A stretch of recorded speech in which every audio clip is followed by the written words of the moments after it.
Aqui e tá gravando. Então, boa tarde. Vamos dar início à correção dos exercícios da teoria de Pearson, né? Então, esse primeiro exercício aqui, ó, utilizando os conceitos de ácido e base de Pearson, faça a predição se as seguintes reações ocorrem. E caso ocorram, identifique os produtos formados. Então, a primeira coisa que a gente tem que olhar é que essa molécula ela pode ser dividida em duas partes e essa em duas partes. Para quê? Para a gente saber se há uma troca entre os dois lados da molécula, se há uma dupla troca nessa reação. Então, eu venho aqui, olha, e vejo que é esse pedaço e esse pedaço que está sendo trocado nas duas na reação. Tá vendo? Ó, BBr3 está sendo trocado por BF3. E aí, eu tenho que saber, esse pedaço aqui, né? Esse pedaço aqui vai ser o nossa base, né? A base, ela é dura ou mole, né? Então, fósforo grande, tendência a ser mole. Então, R3 quer dizer qualquer radical de carbono, pode ser CH2, CH3, CH2, CH2, CH3, pode ser CH3, vocês entenderam? Que o R pode ser qualquer composto orgânico, qualquer cadeia carbônica longa, né? Bom, então eu tenho que saber se esse pedaço aqui é duro ou mole. Como eu tenho um fósforo que é grandão, então esse pedaço aqui vai ser a parte mole, tá? E esse pedacinho aqui pequeno tem bromo. Bom, o boro é pequeno, mas o bromo é grande. O boro é pequeno, mas o flúor é pequeno também. Então, esse pedaço aqui é duro. Ok? E pode ser que esse pedaço aqui tenha um tamanho, uma polarizabilidade intermediária. Tá? Então, aqui eu vou dizer para vocês que esse pedaço aqui também é mole. Tá? Então, mole com mole. E aí, aqui a gente tem um pedaço que seria, digamos, intermediário, que eu estou chutando aqui que é intermediário, depois a gente vai conferir lá na tabela do Pearson, porque isso foi experimental, né? Então, pela tendência, eu tenho nitrogênio, que ele não ele é pequeno, né? O radical de carbono também é pequeno. Então, assim, a tendência aqui é ser de intermediário, mas para duro, né? E ele está tentando trocar um duro com algo que é mole. Então, a tendência é que isso aqui não se forme. Por quê? Porque o constante de formação, né, a tendência natural é que mole fique com mole e duro fique com duro. Se eu tentar tirar um mole daqui e colocar um duro, a polarizabilidade deles vai ficar muito diferente. E aí a espécie tende a não se formar.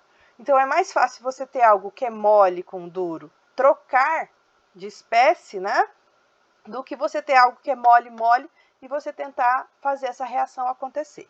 Então, vocês devem ter vindo aqui nos ácidos, né? E ter procurado aqui, ó, BF3, olha, ele é um ácido que está no grupo dos duros, no artigo do Pearson lá, tá? BF3. O BCl3 também está no duro, porque eles são átomos pequenos, tá? Aqui, no meio, tem o B com CH3.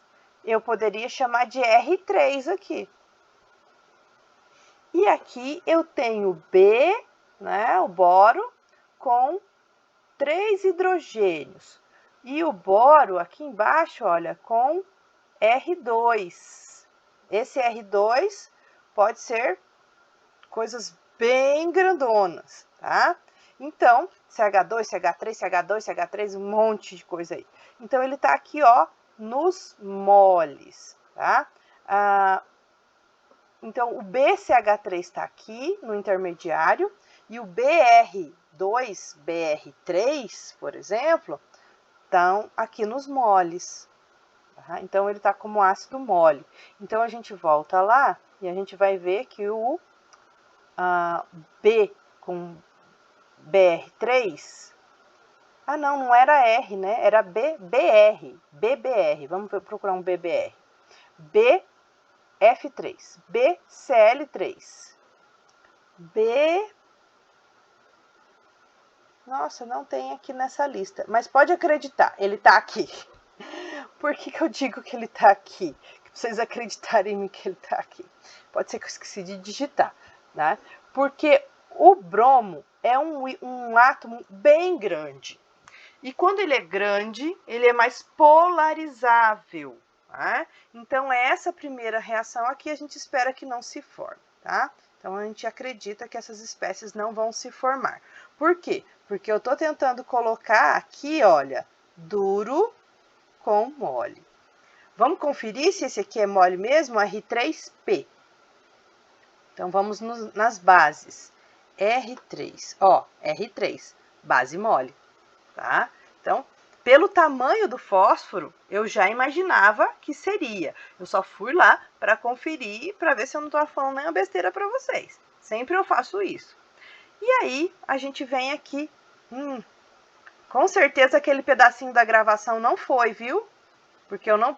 Ah, não, eu estou na página certa. Eu não posso sair do PowerPoint, que senão ele deixa a tela toda preta. Aí, vamos continuar aqui. A gente tem, no lado de cá, KCl, SNCl. A pergunta é, o estanho, né, tem, né, essa dureza ou moleza, que seja, maciez, semelhante mais à do cloro, para que o potássio perca esse cloreto aqui, né, deixe essa reação acontecer? Então, o potássio já é um cátion um pouco maior, né? A gente começa lá, olha, hidrogênio, lítio, sódio, lítio, sódio, potássio, né? Então, o potássio já está mais embaixo lá no primeiro período, na primeira coluna. Então, ele tem a tendência a ser mais mole. Aí o cloreto está mais para cima, vai ter a tendência a ser mais duro. Eu estou colocando aqui, imaginando a característica de cada um deles. O estanho 2+, aqui, ó. Estanho 2+.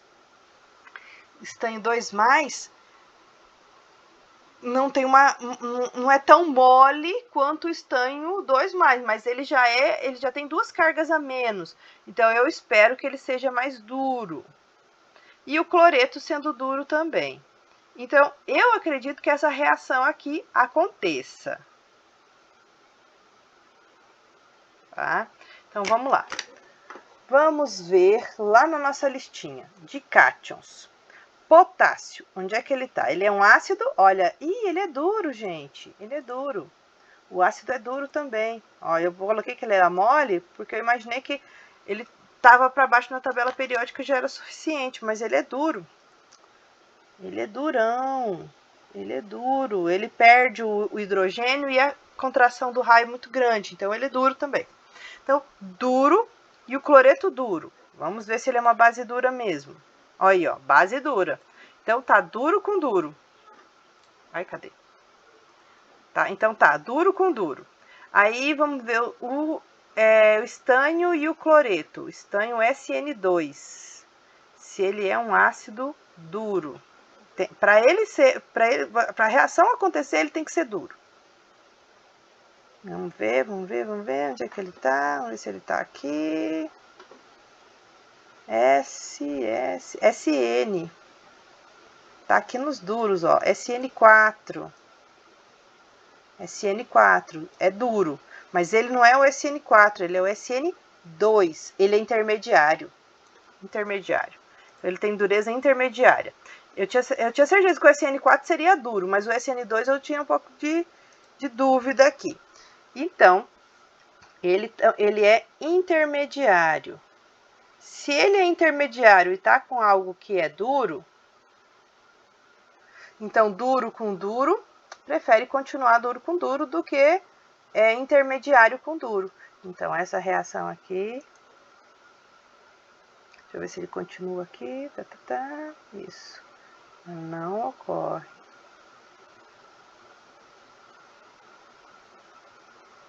Tá? Vamos para essa parte aqui. CH3 com HI. Ó, a gente vai ter que separar essa molécula aqui. Veja, porque é isso que está sendo, né, mudado de posição aqui, nessa dupla troca. O mercúrio com o iodo, para ser trocado por hidrogênio com cloro. Mercúrio é mole. Iodo, mole. H do hidrogênio é duro. O cloreto a gente já viu que é duro. Então, essa reação também não ocorre. Meninas, vocês estão entendendo? Mais ou menos.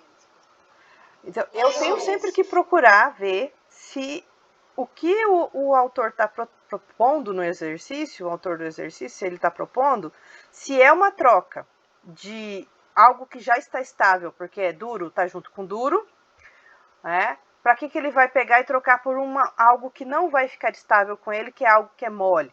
Então, se eu tivesse que se essa reação aqui fosse acontecer, né, o mercúrio teria que reagir com o cloreto, e o cloreto é duro. Então, a tendência é que isso aqui não ocorra. Tá? Vamos para o próximo. Prata e cloro. Cloro eu sei que é duro. Né? E aqui tem um erro de digitação. Tem um erro de digitação nesse exercício. Meu Deus do céu. É um nitrogênio aqui. Tá? Então, o cloreto é duro. A prata é mole. Por que eu sei que a prata é mole? Porque ela é um íon grande, né? Bem polarizado, tá bem lá embaixo na tabela periódica, bem embaixo mesmo, do terceiro período para baixo. Terceiro não, do quinto período para baixo. Então, estando ali tão embaixo, vai ser muito grande o átomo. Então, o ânion dele, mesmo que se forme, vai ser mais mole do que algo que esteja mais em cima na tabela periódica. Bom, aqui nós temos algo que é mole e algo que é duro. E está tentando trocar por essa espécie aqui. Vamos lá olhar nas bases se o CN, cianeto, é base dura, intermediária ou mole. Então, ele está aqui, ó, uma base mole. Né? Cianeto é uma base mole. Então, a tendência é que, olha aqui eu tenho mole, que se eu trocar, então, o cloreto por cianeto, eu estou trocando uma base mole, uma base dura por uma base mole. Então, agora eu tenho um composto que é mole, ácido mole e base mole. Mole com mole vai dar estabilidade alta. Então, essa reação ocorre. Quando eu for olhar lá na tabela, como que eu vou saber se eu olhei o contrário? Você tem que imaginar o seguinte: prata, carga positiva. Positivo tende a ser ácidos. Cloreto tem carga negativa, tem par de elétrons sobrando. Para Lewis, ele é uma base. Tá? Então, você tem que ver nos pares de elétrons que estão sobrando. Tá faltando par de elétron? Tendência a ser ácido.